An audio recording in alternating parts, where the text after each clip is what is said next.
Hi, this is Alan with InterviewSuccessFormula.com. So you've probably gotten job interview advice from a lot of different places. I thought, why not take it from another often quoted source, the movies of director and screenwriter John Hughes. Across the 80s and 90s, Hughes had a hand in nearly every classic movie. This includes The Breakfast Club, Home Alone, and Planes, Trains, and Automobiles.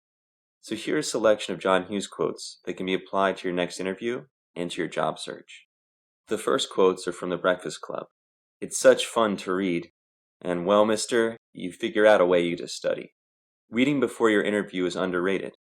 Read as much as you can about the organization, its customers, the types of people who work at the company, and the types of questions it asks at interviews.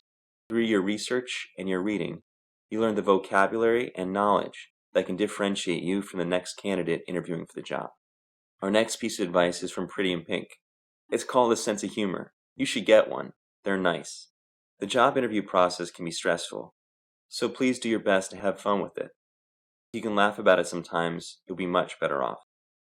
Now from Home Alone. All the great ones leave their mark. When you walk out of your interview, will the interviewer remember who you are? You can make sure that you're memorable, but in a positive way. To do this, during the interview, you want to provide specific examples of your past successes, because people are better at remembering stories than lists or details. When you can, make a connection with your interviewer on a personal level. Find areas of common interest and speak to those. And of course, you should always send a thank you note as a reminder to the interviewer of who you are and of your experience together. Now from the movie Some Kind of Wonderful. Any fool can get into college.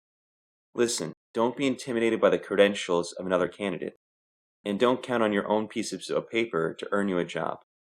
Instead, you need to demonstrate how your skills can create value for the employer. In your interview, think about how you can show that you can get up to speed faster, do higher quality work, be more reliable, be more efficient, and above all else, explain how you can take on the challenges that this employer is facing. If during the interview you can demonstrate that you offer more value than other candidates, you're far more likely to land that job offer. Now from Curly Sue. The harder you hit me, the more I'll know you love me. Now, some job interviewers would just test you. They intentionally put you under pressure to see how you perform. To the extent you prepared well for your interview, you can outperform other job candidates and earn the respect of your interviewer and earn the job by not buckling this pressure, rather by showing the best of who you are and taking your stride. Our last piece of advice is from Planes, Trains, and Automobiles. Will you think what you want about me? I'm not changing. I like me. My wife likes me. My customers like me. 'Cause I'm the real article. What you see is what you get.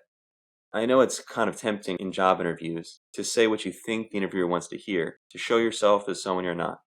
That's not the best approach. Rather, be proud of who you are and express this identity confidently in your next job interview.